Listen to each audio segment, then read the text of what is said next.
A storyteller. That's what I want to be. The projection is towards this image of a blind bard in a village square. He's got a lute in his hand. He's singing odes about the past, the present, the future. He would say he's on a sojourn, a continuity, a presence. Lili and Goethe, Part 2.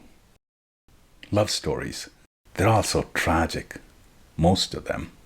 The real ones, I mean. Take the case of Christian and Isolde, Anna Karenina, Paolo and Francesca, Radames and Aida. Oh, I do like that one. We have quite a bit of insight into Goethe's state of mind during this courtship with Lili, because just before he had started this romance with Lili, he had had this lively correspondence going, which had also just started, with one of his fans. She was part of a literary circle who had been following Goethe's publications and was quite a fan. She had written this letter complimenting him on his work, and he was so charmed by it that he responded. He finds out that she's the 22-year-old countess. Her name is Augusta Stolberg. And so the two of them have this back and forth of letters going, which has a flavor of romance, you could say. Goethe used to overwhelm her with endearments. He started to call her Gutchen, which is an affectionate diminutive for Augusta. He writes of how he was captivated at the gaming table by a dainty blonde with a pair of lovely eyes. Yeah, he was talking about Lili. At one point he's begging her, "Oh, Gutchen, I wish you could save me from myself." Looks like he was falling in love. Augusta writes back, "Are you happy?" And he says, "Yes, dearest friend. And if I'm not, at least those deep feelings of joy and sorrow dwell within me." And so, by now, Goethe and Lili are seeing each other on a regular basis, going steady, as they would say. And this is generating a lot of talk. In the great houses of Frankfurt, this vexatious question, is all this going to result in marriage? Goethe was hesitant. He hadn't made a declaration of his intent. And so as time passes, the Schunemanns are no longer too pleased to see them together.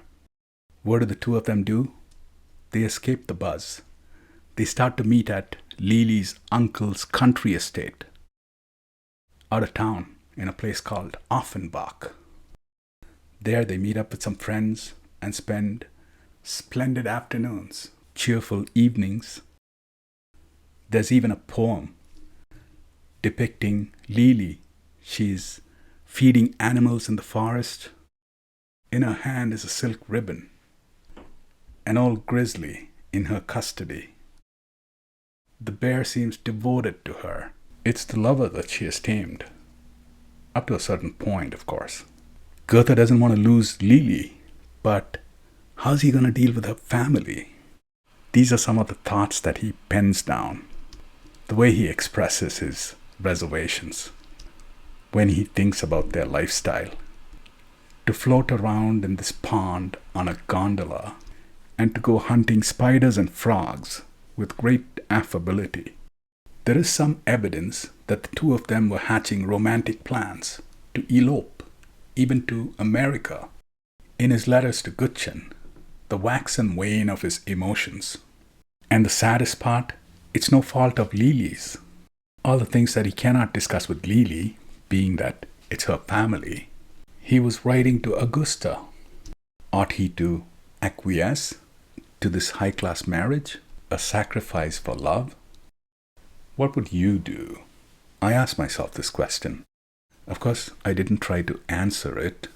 You could ask Siri, but then you couldn't take her word for it. Not in this instance. A tough one, for sure. What he would later describe in a letter to his mother as the difference between two speeds. He says, the disproportion between the slow and narrow-moving bourgeois circle and the breadth and speed of his nature would have driven him insane. Finally, It was Lili's mother who put an end to this uncertainty. She had used some tact to extinguish this love affair. There's a bit more drama that I should not rush through.